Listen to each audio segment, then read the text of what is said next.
ఈలోగా నాకు తెలిసిన వార్త ఏంటంటే అబార్ట్ అయిపోయిందని, హార్ట్ బీట్ ఆగిపోయింది. అప్పుడు నేనే వెళ్ళి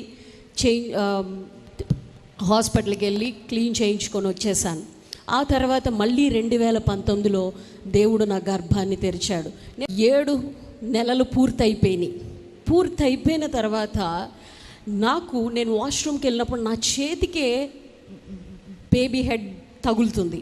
అలాగా 10 days అయిపోయిన తర్వాత డాక్టర్స్ అన్నారు అవ్వదు, ఇంకా చనిపోయాడు బేబీ అని చెప్పగానే బాధపడ్డాను. కానీ దేవుడు 1 తీసుకున్నాడంటే నాకు 2 ఇస్తాడని విశ్వాసం. ఎందుకంటే చిన్నప్పటి నుంచి అలాంటి విశ్వాసంలో పెరిగాను నేను. దేవుడు మనకు ఒక్కళ్ళు ఇస్తే చాలు, కాదు 2 ఉన్నారని చెప్పాను. అలాగే మేము హాస్పిటల్కి వెళ్ళాను. స్కానింగ్ 3rd month స్కానింగ్ చేసినప్పుడు డాక్టర్స్ చెప్పారు ట్విన్స్ ఉన్నారు అని.